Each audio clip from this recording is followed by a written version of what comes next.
Prière du vendredi à la mosquée d'Evry. Cette banlieue parisienne est encore sous le choc des attentats récents. Et pour cause, l'un des tireurs vient de Grigny, la ville voisine. Ce qui arrive aujourd'hui, mes frères, c'est le résultat d'une méconnaissance totale. Alors, l'imam a décidé de faire de la prévention. Faites attention de qui vous allez prendre cette religion. Faites attention à l'embrigadement. Faites attention à l'endoctrinement. Ce prêche n'a rien d'étonnant ici. Le recteur de cette mosquée, l'une des plus grandes d'Europe, est connu pour sa modération, pour son adhésion aux valeurs de la République. Un musulman vivant en France qui ne défend pas la laïcité, il est fou. Oui, la laïcité, c'est grâce à cette laïcité que j'ai pu construire cette mosquée. Khalil Meroun est un allié de longue date de Manuel Valls, l'actuel premier ministre français. Ensemble, ils ont lutté contre la radicalisation et contre l'exclusion. Deux combats qui, aux yeux du premier ministre, vont de pair, en même temps que la lutte contre la criminalité. Les ghettos, ce que j'évoquais en 2005 déjà, un apartheid territorial, social, ethnique qui s'est imposé à notre pays. Cette formule choc de l'apartheid français, Manuel Valls l'a utilisée pour la première fois alors qu'il était maire d'Evry.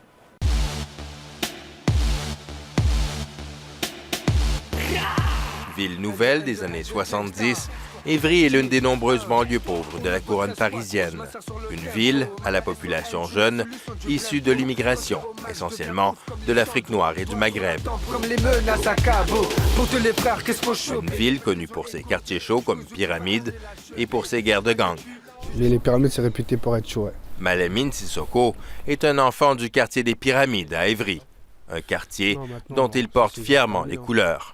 Tu vois, avant, on a connu les conflits entre quartiers et tout ça. On était un peu trop là-dedans même. La vengeance c'est un plat qui se mange froid, nous on le tape cru.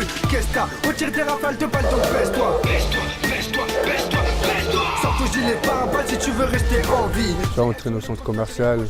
En quelque sorte, on essayait de le contrôler, quoi. C'était notre territoire, fallait pas venir. En mai 2006, un ami de Malamine, Esper Touré, 16 ans, est tué, poignardé par une bande rivale lors d'une bataille. Un crime rapidement suivi par une série de représailles. T'en perds un, tu veux de l'autre côté, ils en perdent un aussi.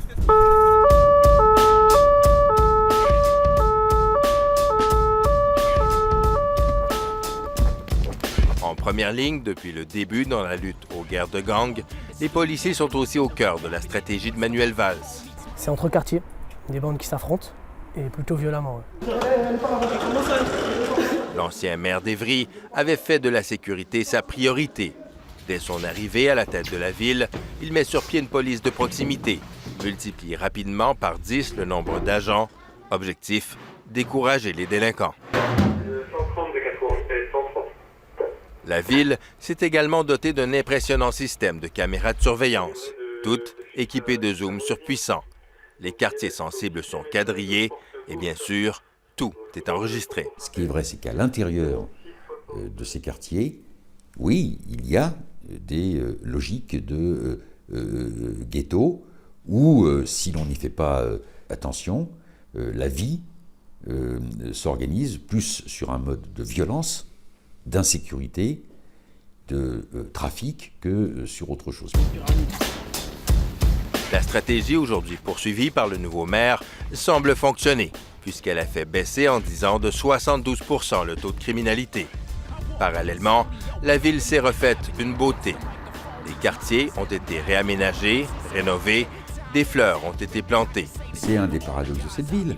Mais selon le maire, de nouvelles politiques sociales sont nécessaires au niveau national pour favoriser la mixité. Ce sont plutôt des logiques de ségrégation sociale qui sont venues créer des logiques de ségrégation territoriale. Certaines initiatives locales donnent pourtant espoir. Si les jeunes se rassemblent dans ce parking souterrain du quartier des Pyramides, ce n'est pas pour traîner ou pour squatter, mais bien pour rapper. Mis sur pied par des bénévoles après la mort d'Esper Touré, le Studio Bunker est aujourd'hui un rayon d'espoir pour les jeunes du quartier. Ça va?